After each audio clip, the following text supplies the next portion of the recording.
담대히 싸우며 나가세 천국에 들어갈 때까지 예수는 우리를 깨끗게 하시는 주시니 그의 피 우리를 눈보다 더 희게 하셨네.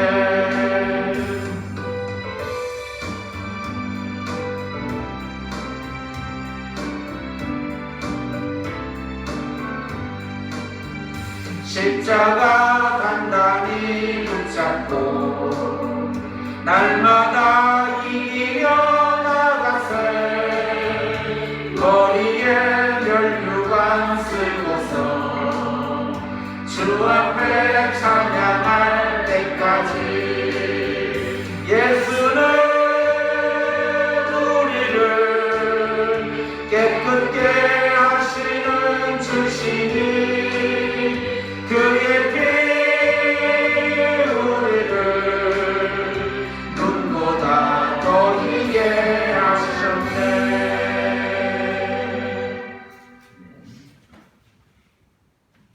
아버지께 참되게 예배하는 자들은 영과 진리로 예배할 때가 오나니 곧 이때라. 아버지께서는 자기에게 이렇게 예배하는 자들을 찾으시느니라.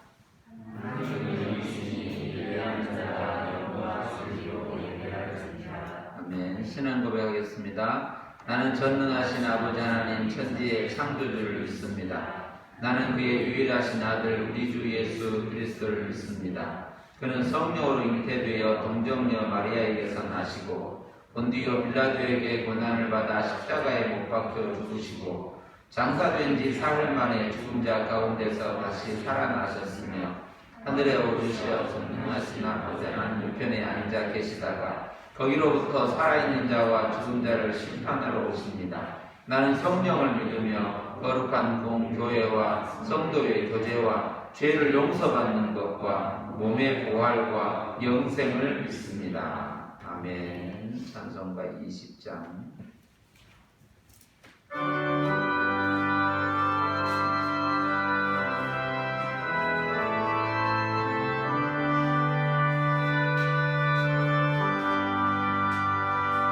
큰 영광 중에 계신 주 나 찬송합니다. 영원히 계신 주 이름 나 찬송합니다. 한없이 크신 나 찬송합니다. 참되고 믿는 그 언약 나 찬송합니다. 온 천지 창조하시던 그 말씀이 있어 영원히 변치 않는 줄 나 믿사옵니다.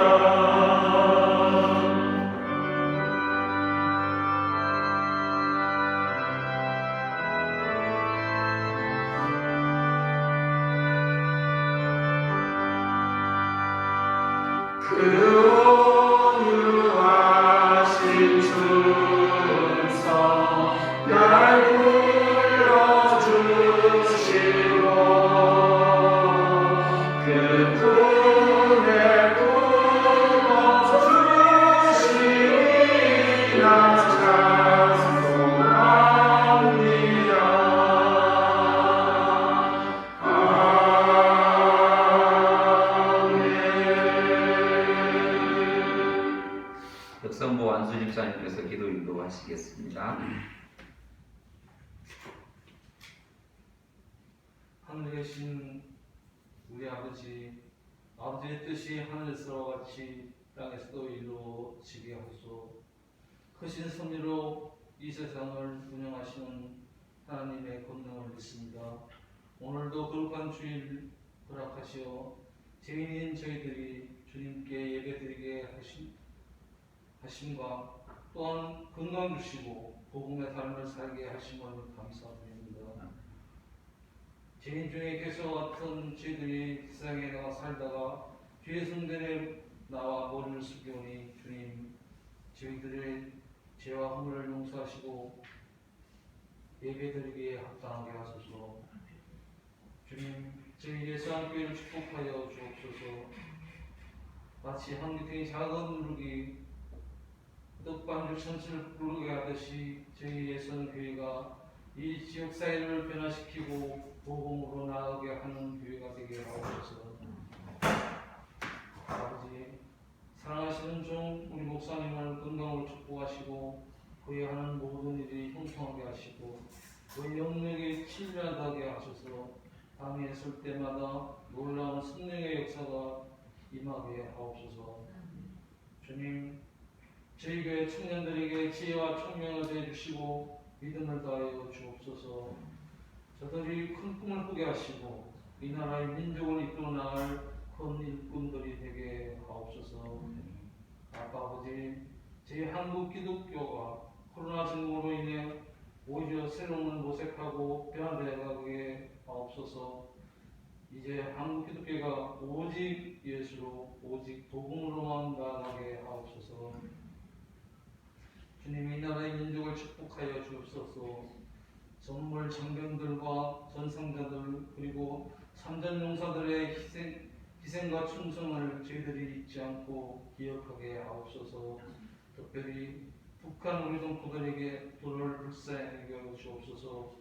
3대 세습의 김씨 왕조 우상화가 끝나고 저들에게도 하루속히 자유를 허락하셔서 마음껏 목숨을 열어 찬송하며 기도할 수 있게 하옵소서. 이 시간 목사님 선포하시는 하나님의 말씀에 저희들이 아멘으로 하답할 수 있게 저희들이 귀를 열어주시고 마음을 열어 주옵소서. 또한 이 말씀의 뜻이 다음 주 한 주간 살아가는 저희들의 인생 도중에 귀하게 쓰이는 노준비가 되게 하옵소서. 아버지 이 시간 저희에게는 기쁨의 시간이 아직은 영광의 시간이 되게 하옵소서. 예수님 이름으로 감사하며 기도드립니다. 아멘.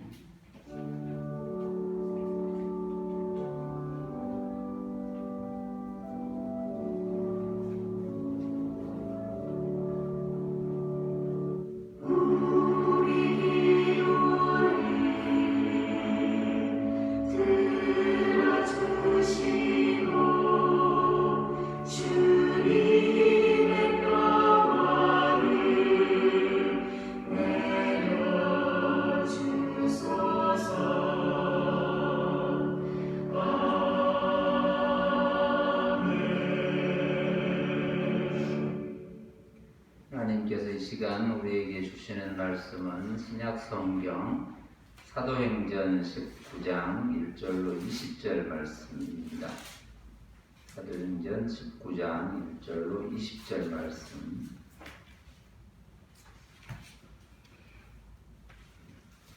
사도행전 19장 1절로 20절 말씀 우리 함께 한 목소리로 읽겠습니다. 같이 읽습니다. 아볼로가 고린도에 있을 때에 바울이 윗지방으로 다녀 에베소에 와서 어떤 제자들을 만나 이르되 너희가 믿을 때에 성령을 받았느냐? 이르되 아니라 우리는 성령이 계심도 듣지 못하였노라. 바울이 이르되 그러면 너희가 무슨 세례를 받았느냐? 대답하되 요한의 세례니라. 바울이 이르되 요한이 회개의 세례를 베풀며 백성에게 말하되 내 뒤에 오시는 이를 믿으라 하였으니 이는 곧 예수라 하거늘 그들이 듣고 주 예수의 이름으로 세례를 받으니 바울이 그들에게 안수하매 성령이 그들에게 임하심으로 방언도 하고 예언도 하니 모두 12사람쯤 되니라. 바울이 회당에 들어가 석 달 동안 담대히 하나님 나라에 관하여 강론하며 권면하되 어떤 사람들은 마음이 굳어 순종하지 않고 무리 앞에서 이 도를 비방하거늘 바울이 그들을 떠나 제자들을 따로 세우고 두란노 서원에서 날마다 강론하니라. 2해 동안 이같이 하니 아시아에 사는 자는 유대인이나 헬라인이나 다 주의 말씀을 듣더라. 하나님이 바울의 손으로 놀라운 능력을 행하게 하시니 심지어 사람들이 바울의 몸에 손수건이나 앞치마를 가져다가 병든 사람에게 얹으면 그 병이 떠나고 바퀴도 나가더라. 이에 돌아다니며 마술하는 어떤 유대인들이 시험삼아 바퀴 들린 자들에게 주 예수의 이름을 불러 말하되 내가 바울이 전파하는 예수를 의지하여 너희에게 명하노라 하더라. 유대의 한 제사장 스게와의 7 아들도 이 일을 행하더니 악귀가 대답하여 이르되 내가 예수도 알고 바울도 알거니와 너희는 누구냐 하며 악귀 들린 사람이 그들에게 뛰어올라 눌러 이기니 그들이 상하여 벗은 몸으로 그 집에서 도망하는지라. 에베소에 사는 유대인과 헬라인들이 다 이를 알고 두려워하여 주 예수의 이름을 높이고 믿은 사람들이 많이 와서 자복하여 행한 일을 알리며 또 마술을 행하던 많은 사람이 그 책을 모아가지고 와서 모든 사람 앞에서 불사르니 그 책값을 계산한즉 은 5만이나 되더라. 이와 같이 주의 말씀이 힘이 있어 흥왕하여 세력을 얻으니라. 아멘. 할렐루야. 오늘 본문의 말씀은 우리가 지금 계속 보고 있는 것처럼 누가에 의해서 기록된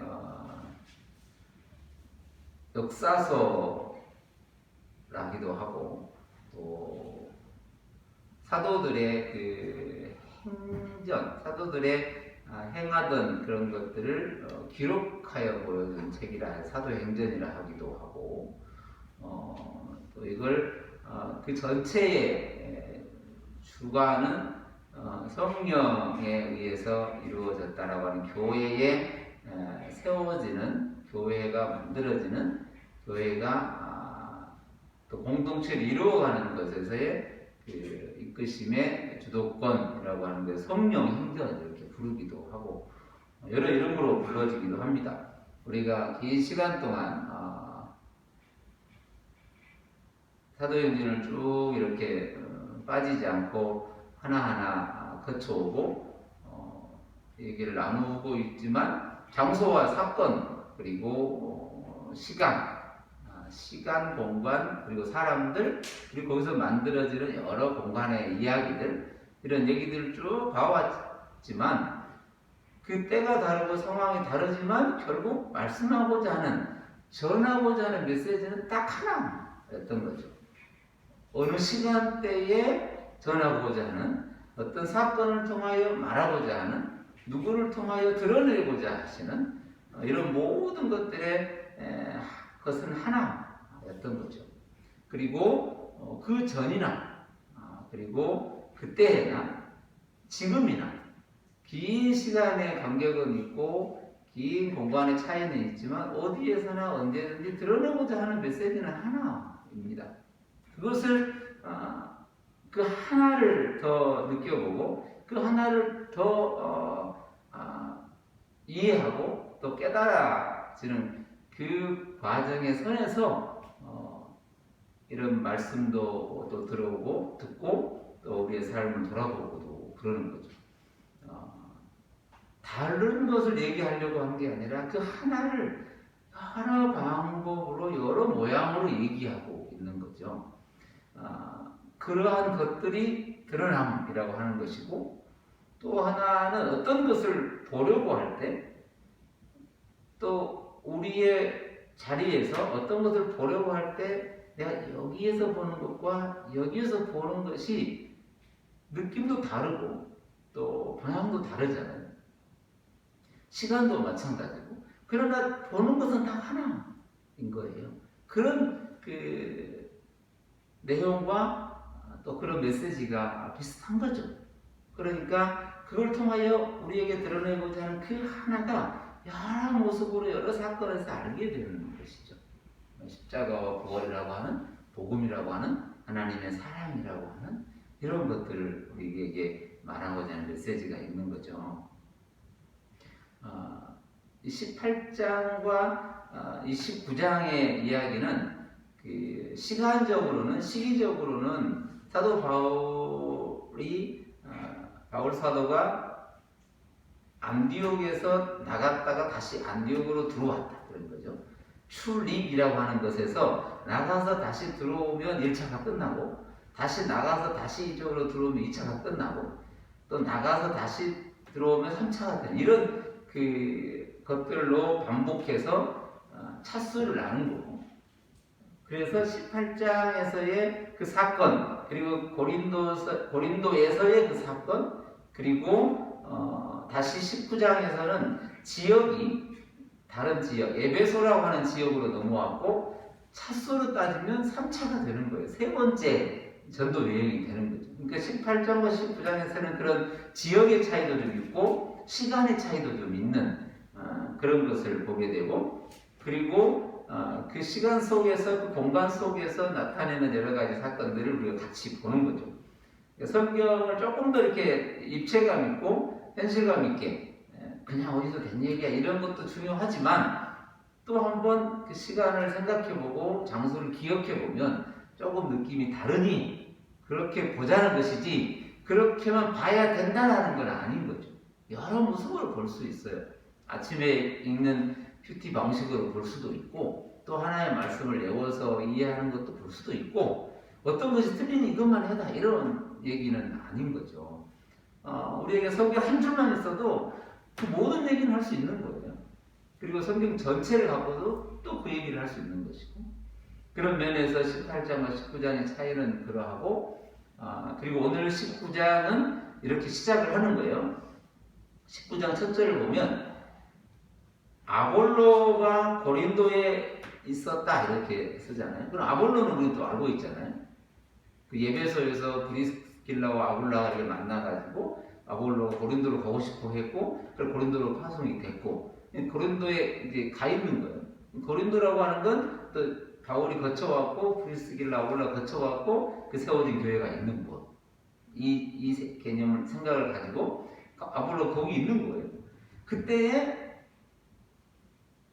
이 바울이 세 번째 전도 여행을 시작을 해서 이쪽에서 이렇게 올라온다고 보면 되는 거죠. 그 얘기를 쓰고 있는 거예요. 아볼로가 고린도에 있을 때, 우리도 설명하잖아요. 너 거기 있을 때 나는 이렇게 왔고, 너 거기 갈 때 나는 이렇게 했고, 그럼 거기가 맞고 여기가 틀리고 이런 얘기를 하려고 한 게 아니고, 어떤 얘기를 시작하려고 하는 거죠. 얘기를 시작하려고 하면 그 시간과 장소를 빌려와야 되니까. 그래서 아볼로가 고린도에 있을 때 바울이 이제 어떻게 어느 얘기를 하고 싶은 거예요. 지금 상황을. 왜 이런 얘기를 또 썼냐면, 이 누가의 역사 초점은 왜 이런 얘기를 써놨냐면, 나중에 아볼로가 좀 있으면 고린도에서 에베소로 도망와요. 그 바다 건너서 오는 거예요. 저 에베소로. 그래서 무슨 일이 생긴 거예요. 그쪽에서. 그리고 이쪽으로 올 거를 예상하고, 그때 지금 아볼로 거기 있어요 라고 우리한테 사인을 주는 거죠. 그리고 그때 바울이 이쪽 지역으로 왔어요 이런 얘기를 하고 있는 거예요. 그래서 고린도에 있을 때 바울이 그 이쪽 지방으로 쭉 지나서 에베소로 왔다 이렇게 기록을 하는 거죠. 그때 사건을 얘기하죠. 어떤 제자들을 이제 만난 거죠. 누군가를 만나요. 말씀을 배우고자 하는 사람이라고 표현하기도 하고, 성경을 알고 있는 사람이기도 하고, 또 그 전에 어떤 일로 인해서 이 유대교 그리고 회당에 있고 또 예수를 알고 싶어하고 이런 어떤 이들을 부르는 거죠. 그 제자들을 만나서 물어요. 2절에 보시면 이들의 너희가 믿을 때에 성령을 받았느냐 이렇게 묻는 거예요. 이 본문은 이런 얘기들이 상당히 많아요. 그냥 지나가도 괜찮긴 하지만 요 사건을 크게 보면 이 성경 전체 역사 쪽에서 보면 요 사건을 이 오순절 다락방 사건 정도로 보는 자리거든요. 지역은 다른데 성령의 역사가 일어났다 이렇게 해가지고 두 개의 큰 그림을 이렇게 보기도 하는 거예요. 교회의 탄생 속에 나타난 이런 증거들이라 해서 우리 거기에 맞춰서 보자는 게 아니라 사도 바울이 그들에게 묻는 질문이 뭐냐면 너희가 믿을 때에 성령을 받았냐 이렇게 묻는 거예요. 이 받았다라는 단어를 우리는 물건을 주면 물건을 받는다 해서 이제 성령이 누군가가 전달해주고 누군가가 주어지는 마치 어떤 객체화시켜서 나한테 있고 누구한테 있어서 왔다 갔다 하는 이런 것으로 딱 받는다는 개념 자체가 우리에게 담겨 있어서 이 말을 많이 쓰죠. 성령 받았다 이런 표현을 많이 쓰거든요. 그런데 이걸 조금 풀어보면 성령은 바꿔주고 하는 문제가 아니에요. 누군가와 만남이 내가 누구를 보냈는데 받았냐 이런 표현, 그런 단어의 표현의 한계겠지만 그 성령을 받았다, 성령을이라고 또 이렇게 목적을 딱 만들어 놓으면 이 주고받고 하는 문제가 생기는 거예요. 그래서 성령을 받았어 안 받았어 갖고 이제 성령 가지고 싸움을 하는데 얼마나 받았니 또 양으로 싸우고 또 언제 받았니 하고 또 시간을 싸우고 이런 이상한 쪽으로 이제 가기 시작하는 거예요. 이게 정확하게 우리가 한번 생각해 보지 않으면 이런 걸 한번 좀 생각을 해보고 가면 조금 더 이 부분에 있어서 말을 할 때나 들을 때 조금 다르게 들을 수도 있죠. 믿는다고 하는 그 시간, 믿을 때라고 하는 그 시간과 성령을 받았느냐라고 하는 시간, 이 상황, 이 두 얘기를 붙여 있는 거예요. 그런데 그 얘기를 들었으면 받았으면 받았고 안 받았으면 안 받았다고 해야 되는데 갑자기 대답이 바뀌어요. 2절에 보면 성령을 받았느냐라고 이렇게 하니까 아니다. 우리는 성령이 계시는 것도 듣지 못했다 그러는 거야. 받았느냐 받지 않았느냐라고 하는 개념을 질문이 있었는데 성령이 계시느냐 계시지 않느냐 이것도 듣지 못했다 이런 표현을 쓰거든요. 그랬더니 바울이 두 번째 질문을 해요.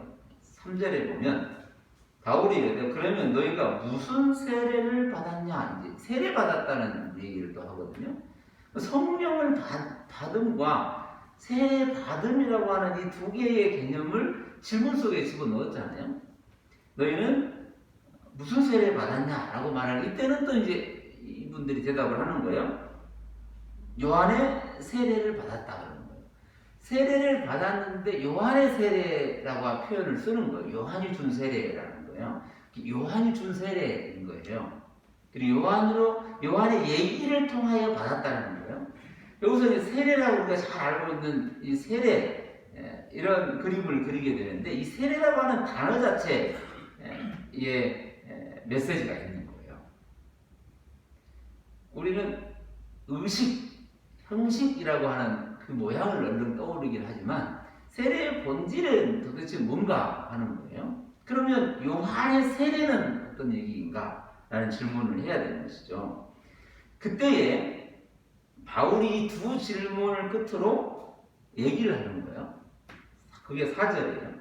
바울이 이르되 요한이 회개의 세례를 베풀고 이랬어요.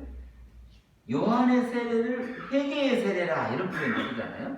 요한의 세례는 회개의 세례다 이렇게 표현을 쓰고 있고 그리고 말해요. 그 요한이 이런 얘기를 했다는 거예요. 백성에게 말하되 내 뒤에 오시는 이를 믿으라 이렇게 말했어요. 그가 누구냐면 예수라는 거예요. 그러니까 세례 요한이 내 뒤에 오시는 이를 믿으라 했던 그 뒤에 오시는 이가 누구냐를 사도 바울이 그가 곧 예수라고 가르쳐 주는 거예요. 말을 하는 거예요. 선포를 하는 거예요. 그때에 그들이 그걸 듣고 주 예수의 이름으로 세례를 받았다 했어요. 이게 그림이 잡히시죠? 그리고 이게 끝나는 지점이 어디냐면 6절에서 그게 끝나요. 앞에 얘기가. 그게 6절에서 끝나는데 6절을 같이 한번 읽어보시면 저 혼자 얘기하니까 심심하죠? 6절을 같이 읽어볼게요. 시작. 바울이 그들에게 안수하매 성령이 그들에게 임하심으로 방언도 하고 예언도 하니 했어요. 여기에 바울이 에베소 와가지고 제자들이 질문했던 너희가 믿을 때 성령 받았느냐라는 그 질문의 끝에 요게 있는 거예요. 성령이 그들에게 임하셨다. 방언도 했고 예언도 했다. 요 얘기예요. 요거를 전부 이제 따로따로 가지고 가서 안수하면 성령 받더라도 가버리는 거예요. 그래서 전부 또 안수하러 다니는 거예요. 오라 그러고 가라 그러고 이걸 완전히 도구화 시키는 거예요. 저 뒤에 가면 딱 그런 사람들이 있어요. 스기야의 일곱 아들이 돈 받고 다니면서 마술하러 다니면서 내가 이렇게 해줄게 이런 모습으로 딱 그림이 그려놓은 게 하나 있어요. 그러면 과연 믿음이라고 하는 것과 성령을 받는다고 하는 것과 성령이 임하신다고 하는 것과 세례라고 하는 것과 그가 곧 예수라고 하는 이 얘기가 다 같은 얘기거든요. 하나를 얘기하려고 그런 거예요. 성령을 받아가지고 방언하고 예언하는 형상을 만들어내려고 한 게 아니고 요한의 세례가 맞냐 예수님으로 받던 그 세례가 맞냐 어제 받은 세례가 맞냐 오늘 받은 세례가 맞냐가 아니고 분명하게 어떤 하나를 얘기하고 싶은 건데 그것을 요한의 세례는 뭘 얘기하고 싶은 거냐라고 하는 거예요. 그걸 회개, 유턴, 방향을 정한다는 거거든요. 내가 오는 길에 방향을 확실히 한다는 거예요. 이 세례라고 하는 게 다시라는 거예요. 다시. 거듭이라고 하는 거예요. 다시 출발한다는 뜻이거든요. 그것을 세례의 본질이에요. 다 정리하고 다시 출발한다. 그러면 다시 출발하는 내 뒤에 오시는 이 출발하는 방향, 아니 궁극적 목적, 핵심은 어디냐? 요한의 세례가 보여주고자 하는 게 뭐냐? 그게 곧 예수인 거예요. 그 예수로 우리가 나아야 될 게 뭐냐? 그 예수로 거듭남이에요. 다 같은 얘기를 하나에 맞추고 있는 거예요. 그게 곧 모든 얘기의 끝은 예수 곧 그리스도라고 하는 거예요. 이 얘기를 성령을 받았냐 안 받았냐 성령을 물건으로 취급하는 게 아니라 예수 그리스도 십자가와 죽음이라고 하는 눈에 확실하게 네 눈에 받고 내 눈에 받고 그 사건이 말하고자 하는 메시지 즉 성령이라고 하는 이름으로 우리와 관계 맺으시는 하나님 본질적으로 우리에게 드러내시고 하는 그 하나님은 어떻게 할 수 있냐? 어떻게 확인하느냐? 그게 곧 예수 십자가에 죽으시고 부활하셔서 다시 오시겠다고 말했던 그 예수로 인하여 성령이라고 하는 것이 우리 가운데 역사한다는 거예요. 성령은 기운이나 분위기나 힘이나 파워의 능력의 조건이 아니고 성령은 온전하게 우리와 관계를 맺는 인격이라고 하는 거예요. 그와 말하고 그와 대화하고 그와 상의하고 그런데 이게 마치 뭘 하면 뭔가 부어주고 뭔가 내가 안 하면 성령은 싹 빠져나가고 뭔가 기운이 있으면 성령이 되게 있는 것 같고 좀 다른 게 없으면 없는 것 같아 이런 개념이 아니라는 거예요. 그래서 성령이 있다 없다라고 쓸 수도 있고 성령이 임하였다 아니다라고 쓸 수도 있는 거예요. 그것이 이 받음이라고 하는 건 성령으로 인하여 내가 있음을 인정하느냐라는 거예요. 그러니까 믿음이 곧 성령이 오늘 우리의 삶의 주인 되시느냐, 나의 삶의 전부가 되시느냐, 내 삶의 모든 것을 얘기할 수 있는 나와 딱 하나로 있는 분이신가? 라는 것을 네가 알고 고백하느냐는 거예요. 그것이 곧 믿음이라고 하는 거죠. 믿음이라고 하는 건 피스티스라고 아니고 온전히 맡긴다는 뜻이거든요. 믿음이라고 하는 건. 믿음이 없으면 맡기지 못하는 것, 시간에도 못 맡겨요. 그 믿음이라고 하는 것, 우리에게 주셨다고 하는 것, 그 믿음은 온전히 나를 던진다는 뜻이거든요. 나를 던진다는 거예요. 거기에다가 그 믿음으로만 나는 한 걸음을 내디딜 수 있는 거예요. 언제나 정확하게 그때에. 그래서 믿을 때에 성령을 받았느냐, 그가 예수로 얘기할 때에 그 예수로 세례를 받았고 안수함에 성령이 임하였다. 이 얘기가 다 하나로 묶여지는 자리인 거예요. 그 자리가 그가 어디냐? 바로 오늘 이 자리 저와 여러분이 그 증거인 거예요. 멀리 가서 찾아가지고 이 안수 기도라고 하는 것 가지고 이게 이제 성경을 주고받고 하는 어떤 거래 장소처럼 만들어 버린다는 거예요.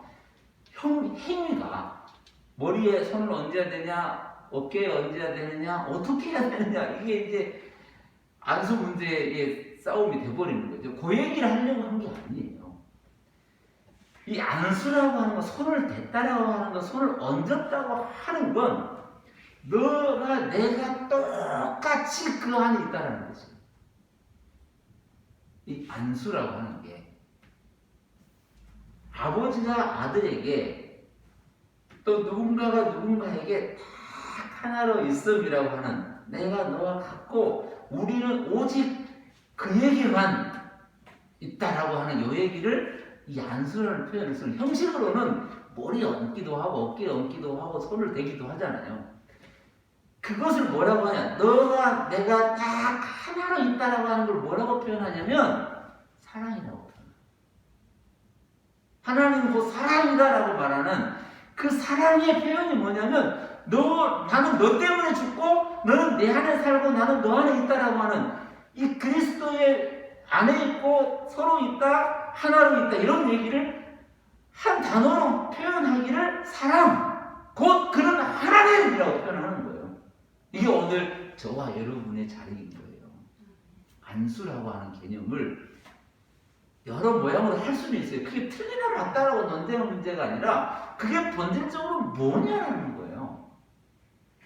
손을 얹었는데 이 손을 얹었냐 안 얹었냐 이 타이밍 때문에 오고 감이 아니고, 손을 얹음이라고 딱 하나 되는 그곳에 성령은 오직 너와 나의 주인이시다는 거예요.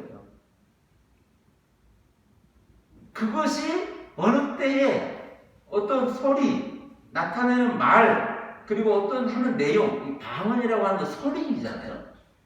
그리고 애언이라고 하는 건 그 소리의 내용일 거고, 그럼 방언과 애언이라고 하는 건 그 소리와 그 내용이 뭐겠어요? 뭐 내일을 맞춘다, 내일을 맞추고 내일의 상황을 다 알아맞추는 일은 무슨 점을 만들어내는 게 아니고, 무슨 소리를 하든 어떤 내용으로 하든 그 모든 내용은 뭐예요? 예수는 곧 그리스도, 하나님은 우리의 아버지라고 하는 그 얘기를 하는 거예요. 그 얘기를 비로소 하더라는 거예요. 그렇게 그 고백을 하더라는 거예요. 누가 그래요? 오늘 저와 여러분이 딱 그런 거예요. 그걸 어떻게 다른 사람이 어떤 지식으로 알아들을 수 있냐는 거예요. 그 소리를. 무슨 소리로 이 고백을 알아들을 수 있겠어요? 세상에 어떤 멋있는 소리로 해야만 예수가 곧 내 주님이시라 이 고백, 그리고 그 복음의 내용을 어떤 걸로 알아들을지. 그래서 그게 방언이고 애언이라고 말하는 거예요. 그건 오직 성령의 임하심으로만, 성령의 역사하심으로만 오늘 내가 예수 마음 깊은 곳에 나를 던지는 거기에 있는 거예요. 그게 곧 복음이라고 하는 거예요. 이게 오늘 저와 여러분의 이 자리예요. 우리를 설명하고 있는데 이렇게 어려운 거예요. 설명이 안 되는 거죠. 저와 여러분의 인생을 설명해도 설명이 안 되잖아요. 누가 그걸 알아들어요? 그 자리에 본 적도 없고 말로만 듣는데 그걸 다 안다 말이 안 되잖아요. 그러나 그걸 설명하고 말하는 건 너와 내가 계속 하나로 있음을 얘기하고 싶은 거예요. 성경은 그렇게 우리에게 설명하고 있는 거고 우리를 드러내고 있고 선포하고 있는 거예요. 그 얘기가 거기까지 온 거예요. 근데 그렇게 된 사람이 12명이었다가 아니고 그 많은 이들 가운데 여러 이들 가운데 12명쯤이라는 어떤 사람들에게 그걸 눈에 보여지는 걸로 보였다는 거예요. 그러면 그런 말을 안 했다고 해서 얘는 성령을 못 받았나 봐 이런 얘기 하려고 아니라는 거예요. 딱 12명 있는데 딱 12명이 전부했다가 아니고 그 수 속에 12명이라고 하는 그렇게 말하고 내는 사람 어떤 사람은 아니 낼 수 있잖아요. 아니 냈다고 해서 아닌 건 아니에요. 오늘 저와 여러분의 삶의 내용이 그런 거예요. 내가 말을 했다고 해서 그것이 있었던 것이 아니고 안 했다고 해서 없었던 게 아니잖아요. 오늘 우리의 삶의 궤적과 다 같은 내용. 오늘 저와 여러분의 그 자리가 이 방언, 예언, 성령의 임하심 요게 지금 이 자리 우리에게 정확하게 있는 거예요. 왜? 내가 존재하는 딱 그거는 그 얘기예요. 장소가 바뀌어진다고 아닌 것도 아니고 시간이 변화됐다고 바뀌는 것도 아니에요. 내가 조금 약해졌다고 해서 내가 조금 뭔가를 못했다고 해서 취소되거나 없어지지 않는 거예요. 왜? 주도권이 누구에게 있냐면 그에게 있기 때문에 그래요. 구원의 주도권이 그분에게 있어요. 우리에게 주도권이 딱 잡혀 있었으면 언제나 더 불안하겠죠. 그런 게 아님을 보여주고 있는 거예요. 거기까지 이 한 패러그램이 끝나고 바울이 해당에 들어가서 뭘 하냐면 3개월 동안 하나님 나라에 관해서 말했다고 했어요. 이 하나님 나라가 하면서 성경책 펴고 이렇게 하긴 하는데 이때는 성경이 없었어요. 구약이라고 하는 책 하나 있었던 거고 하나님의 나라라고 하는 것 이게 하나님의 나라가 너무 어렵고 힘들고 복잡한 얘기로 책도 많고 그 논문도 많은데 하나님의 나라의 본질 딱 하나 그게 성령의 임하심이거든요. 성령의 임하심은 성령의 주도권이 있다는 거예요. 하나님의 나라의 본질은 하나님의 통치 범위라는 뜻이에요. 하나님의 통치 범위, 하나님의 통치의 자리, 하나님의 임재의 자리, 우리의 삶에서는 신앙의 고백이 이루어지는 그 자리, 그걸 하나님의 나라라고 하는 거. 그게 뭐냐? 이게 뭐냐? 그것이 뭐냐? 이런 게 뭐냐? 이게 하나님의 나라 이야기예요. 하나님의 다스림의 이야기고 하나님의 섭리, 조금 전에 집사님 기도했던 하나님의 섭리, 형언할 수 없는 하나님의 섭리 이야기가 하나님 나라 이야기인 거예요. 그분이 하신다는 거예요. 그의 하심이 오늘 저와 여러분 이 자리에 있다니까요. 일상이 그렇게 있는 거예요. 그 얘기를 하는 거예요. 대단한 석학들이 만들어내는 엄청난 신학을 해야만 그 나라를 얘기하는 얘기가 아니고 오늘 저와 여러분은 하나님의 나라를 살고 있는 존재예요. 하나님의 나라 안에 있는 존재들이고 하나님의 통치로 있는 사람들이에요. 저와 여러분이 누구든지 그것은 변할 수 없고 바꿀 수도 없는 처음부터 끝까지 있는 그 딱 하나로 우리는 있는 거예요. 그걸 그리스도인의 복음이라고 말하는 거예요. 그런데 그 얘기를 그 하나의 얘기, 다스림, 통치 얘기를 어떤 사람 마음이 굳어서 이런 표현을 쓰잖아요. 어떤 사람 그가 나쁜 사람이냐 좋은 사람이냐를 말하려고 한 게 아니에요. 예수 믿는 사람은 다 좋은 사람이고 안 믿는 사람은 다 나쁜 사람 이런 얘기 하려고 한 게 아니잖아요. 어떤 일은 그 얘기가 모르겠다, 이해가 안 된다, 들려지지 않는다 이런 표현을 쓰고 있는 거예요. 십자가 앞에 있다가 다 도망갔다. 못 알아듣고 다 도망간 제자들. 영혼이 안 올 애들이 이게 아니잖아요. 그 상황 속에서, 그 사건 속에서 그의 행하심을 말하고자 하는 거예요. 어떤 사람들은 마음으로 순종하지 않고 우리 앞에서 이 돌을 비방하거늘 바울이 그들을 떠나 어디로 갔어요? 떠났잖아요. 떠나서 제자들을 따로 세워가지고 두란노 서원이라고 하는 곳, 그 유명한 두란노 서원의 출판사가 아니고 두란노라는 건 이름이래요. 두란노 서원이란 두란노 학교. 무슨 학교? 근데 그 사람이 세운 학교 이런 뜻이래요. 거기에서 강론을 했다는 거예요. 날마다. 그런데 강론 시간이 언제였냐면 오전 11시에서 오후 4시까지였대요. 오전 11시, 오후 4시까지 강론을 했다는 거예요. 맨날 날마다. 그런데 그 시간이 그 나라의 풍습대로 하면 다 잠자는 시간이래요. 오침 시간이래요. 그런데 이분들은 2달 내내 그 장소 빌려가요. 그래서 빌려줬을 것이다. 이런 상상도 하는 거예요. 안 쓰니까. 다 잠자는 시간이니까. 그 뜨거운 날에 거기서 했다는 얘기인 거예요. 그래서 어떤 분은 이 얘기 하다가 성경 공부 열심히 하세요. 이렇게 또 가는 사람이 있더라고요. 더워도 해야 돼요. 막 이러고.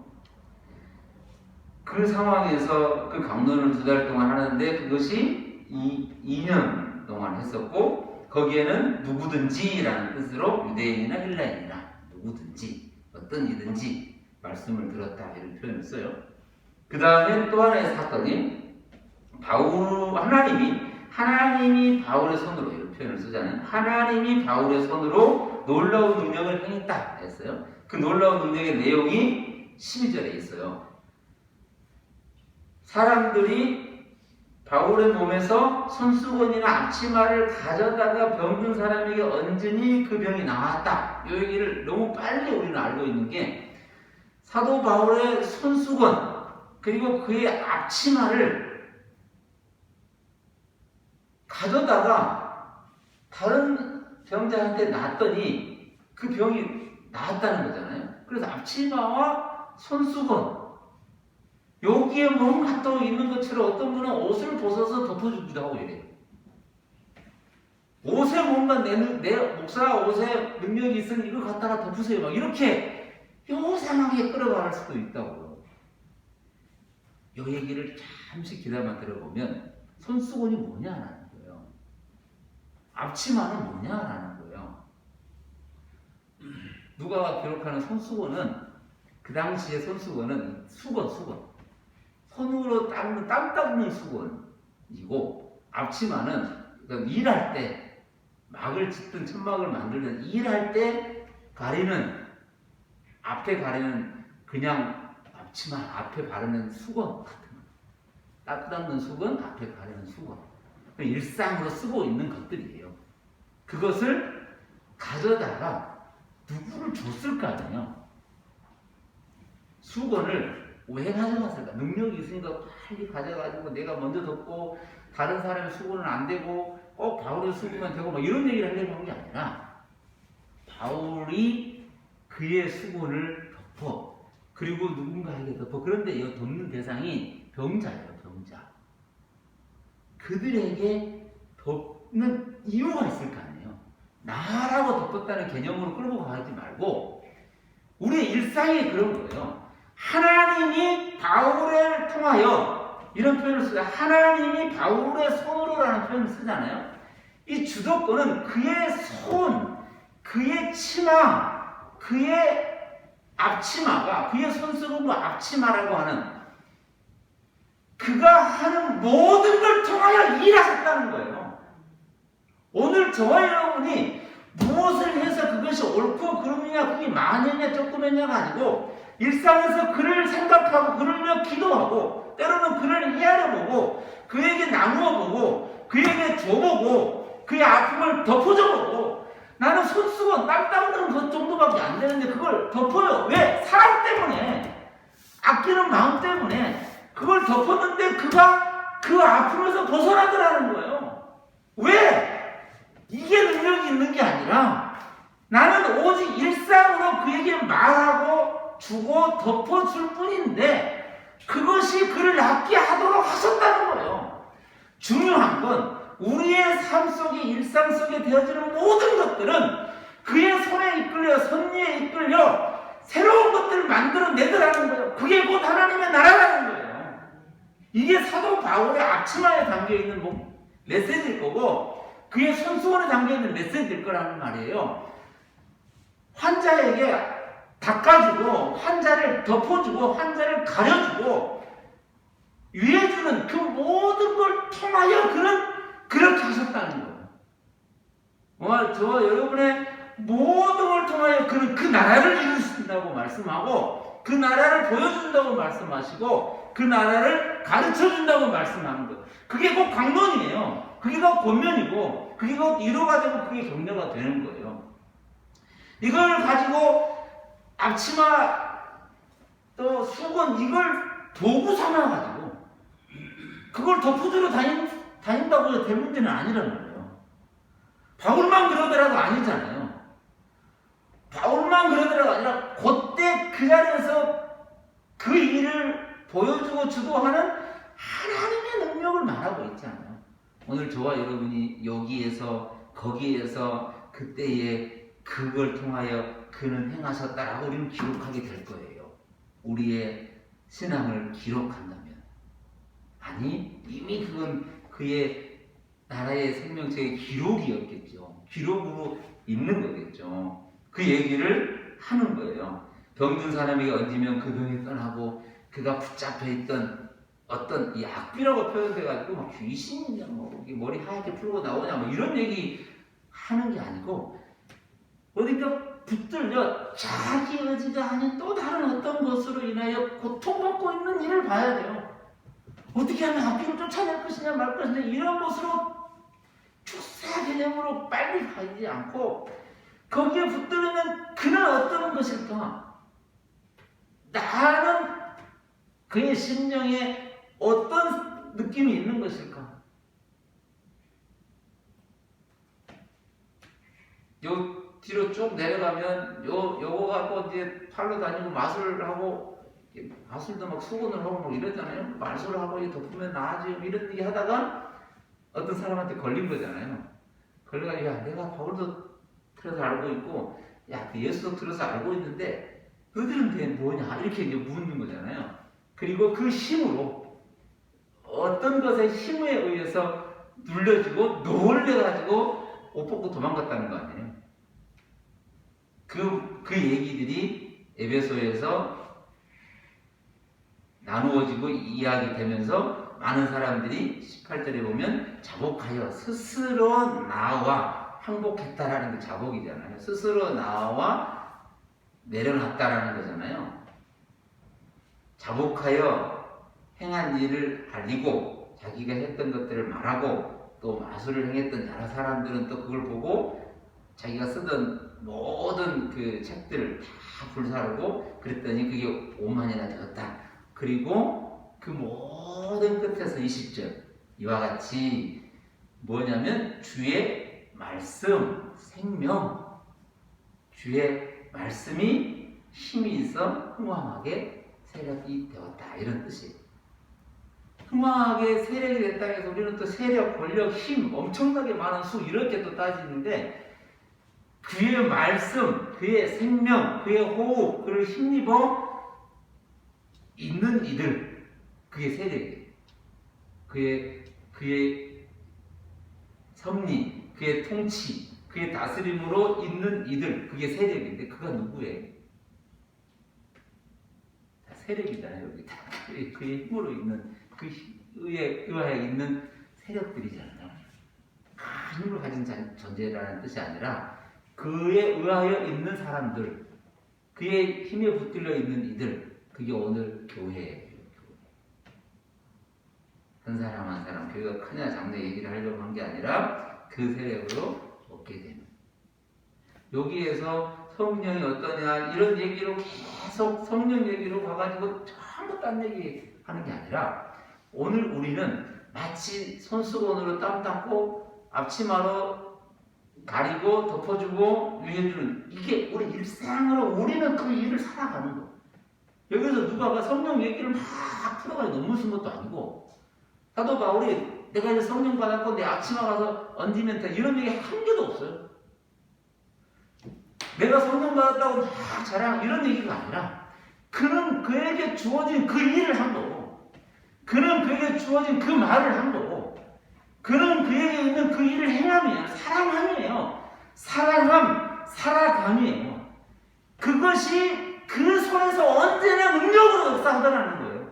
그게 오늘 저와 여러분의 일상이에요.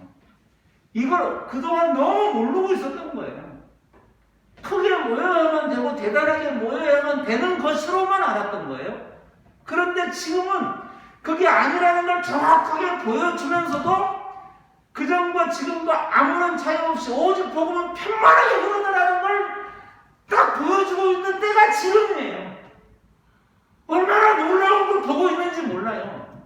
아, 성령이 임하시라는 게 그게 아니고 그것과 이것과 차이가 없구나를 너무 정확하게 보여주고 있는 거예요. 이 코로나가 있어서 모든 사람들이 도망가고 어디로 사라지고 이런 게 아니고 언제나 있던 그대로 그 삶 속에 복음은 변화가 단 하나도 없이 지금도 도저히 그 나라가 완성되어 다 보여준 걸 끝날 때까지 도저히 흘러갈 거라는 거예요. 이걸 정확하게 우리에게 믿음으로 보여주고 있는 거예요. 이런 놀라운 걸 우리가 본 적도 없고 생각해 본 적도 없었거든요. 큰 것들, 나타나는 것들, 뭔가 보여지는 것들로만 그것이 성령의 역사로만 방언이 터지고 예언이 만들어지는 거로만 생각을 했지 손수건을 얻는 일상, 앞치마를 얻는 그 일상의 표현들로 인하여 그런 정말 생각할 수 없는 것을 하시더라는 거예요. 이게 오늘 저와 여러분의 이 시대, 지금 우리가 서 있는 이 자리예요. 지금 불편함을 그대로 안고도 그것을 하고 있는 그 모습 그대로예요. 하나님이 코로나 줘가지고 사람을 죽이더라 이런 얘기하려고 한 게 아니고 이 땅에는 수많은 사건과 상황들이 언제나 있어요. 설명할 수 없는 모습들이 얼마나 많은지 몰라요. 왜 있었어요? 어떻게 있어요? 언제 없었어요? 이런 질문을 받을 때마다 정말 설명할 수 없는 아픔이 있어요. 십자가를 지지 않으면 안 되는 거 아니냐? 다른 방법 설명 없고 그대로 가요. 이 모든 걸 다 설명하여 다 보여준들 모를 것이고 설명이 가능하지 않을 것이고 이 땅에 있는 것에서 그래서 안고 가는 거예요. 끌어안고 가는 거예요. 그 아들을 끌어안고 십자가 위로 올라가야 되는 거예요. 우리의 삶을 그대로 가는 거예요. 이 백신이라고 이런 것도 맞고 어떻게 되냐 얼마나 고통스러워하는 이들을 보면 정말 설명이 안 되고 어떻게 해야 될지 내가 차라리 연구를 해가지고 어떻게 만들어보고 싶은 놈도 막 있는 거예요. 도대체 한 번을 맞아야 돼, 두 번을 맞아야 돼, 이 고통을 또 감당을 해야 돼. 들려오는 소식, 나눠지는 소식들이 이건 도대체 어디까지 어떤 표현을 해야 될 것인지 한 번 맞으면 영원성으로 물어보면 모른다는 거예요. 심지어는 질병관리본부청도 모른다는 거예요. 일단 맞아보라는 거잖아요. 설명할 수 없는 엄청난 것을 하나님이 눈물 물고 이제는 잘해봐라 이렇게 하시다는 게 아니라 이 우주 역사 속에서 그가 그렇게 끌어안고 뭘 말씀하시려고 이러시는 것인가? 나에게, 우리에게, 그리고 또 이들에게 우리는 너무 거기에 이 증상들, 이 방언하고 예언한 이 증상들에 빠져버리면 그것 전체를 모순을 안고 끌어안고 그 하시는 어려운 말로 사랑을 드러내시는 그 손길을 모르고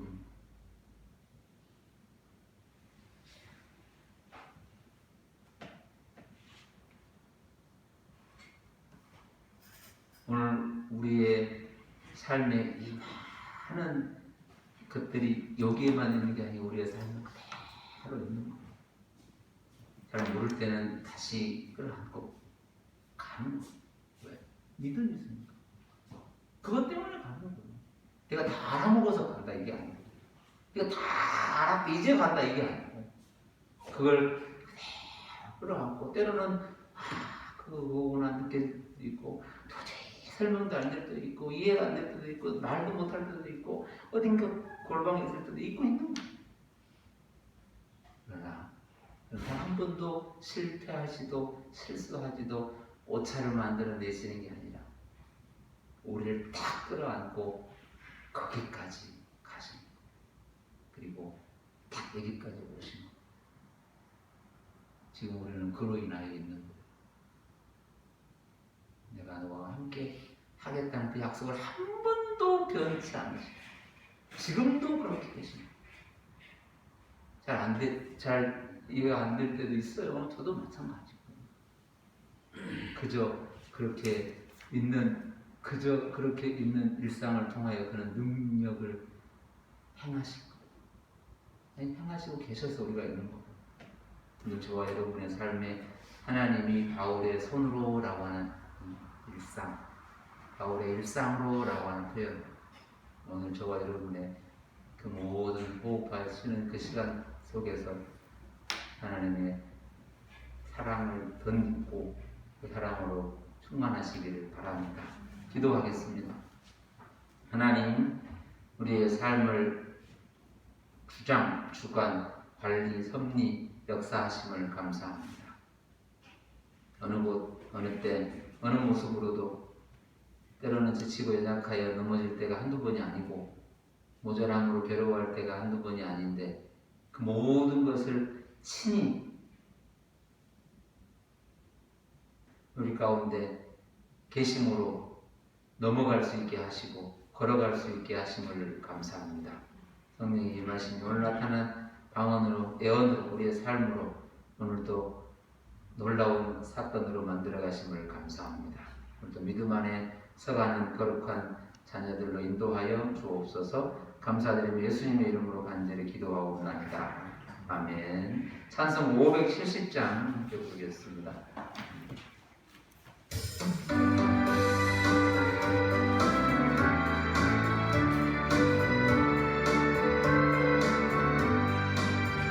주는 나를 기르시는 목자요, 나는 주님의 귀한 어린양. 푸른 풀과 맑으시는 물가로 나를 늘 인도하여 주신다. 주는 나의 좋은 목자, 나는 그의 어린 양. 저를 따라 꼴을 먹여주시니 내게 부족함 전혀 없어라. 예쁜 새들 노래하는 아침과 노을 비키는 봄하모네, 사랑하는 나의 목자 음성 나를 언제나 불러주신다. 주는 나의 좋은 목자, 나는 그의 어린 양. 저를 따라 꼴을 먹여주시니 내게 부족함 전혀 없어라.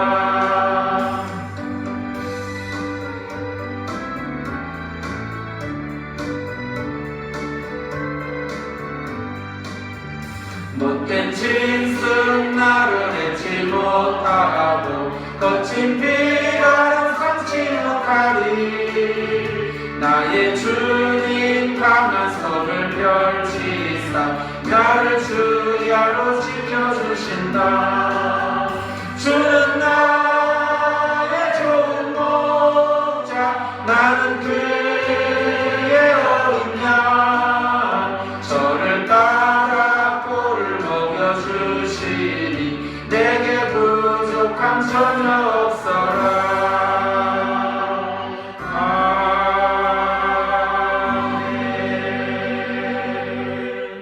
기도하겠습니다. 하나님 감사합니다.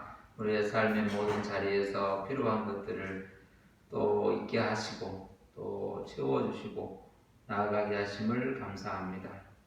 우리의 지혜로는 다 깨닫지 못하고 설명할 수 없는 그 상황에 있음에도 그 모든 걸 친히 스스로 설명자가 되셔서 안고 그 길을 건너고 걸어가심을 감사합니다. 우리의 이 땅의 삶에서 하나님의 영광이 뭔지 깨닫고 알아가는 믿음의 거룩한 여정이 되게 하여 주옵소서.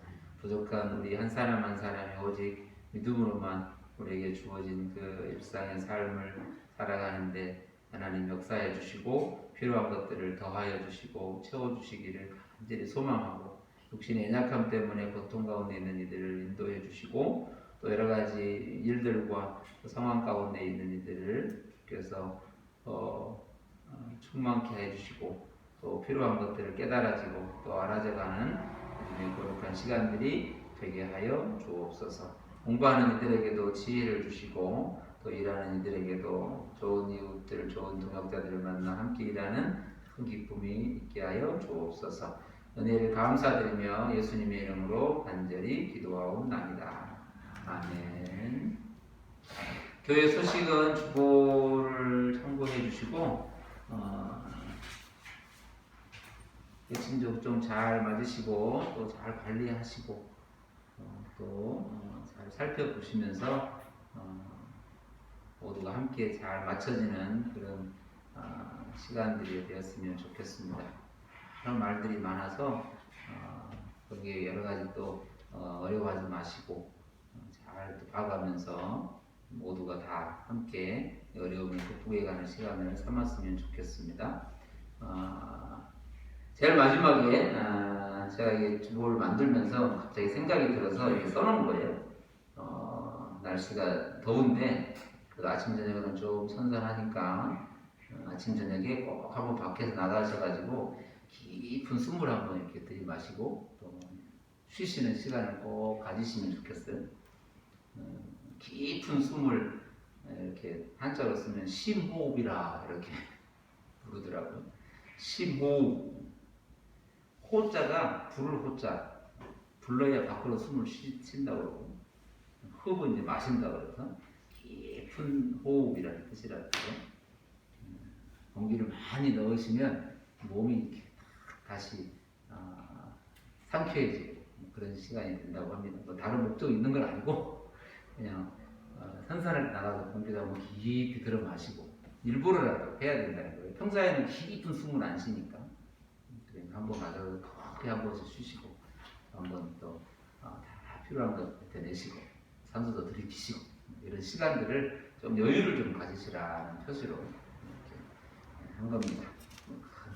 큰 뜻이 있고 이런 건 아니고 그 안에도 한번 보시고 또 여기 성경도 읽으시고 또 시간 나실 때 예배도 드리시고 말씀도 외워보시고 이런 시간들을 가지시기를 바랍니다. 우리 1장 찬송하겠습니다.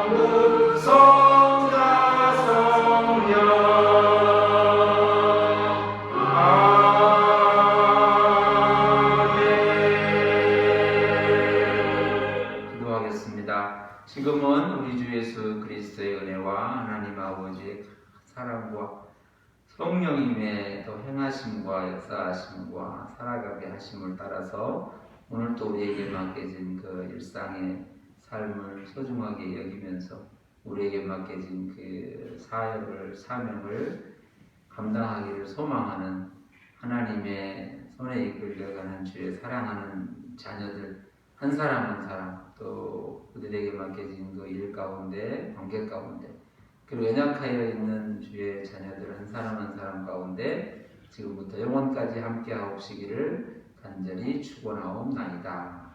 아멘.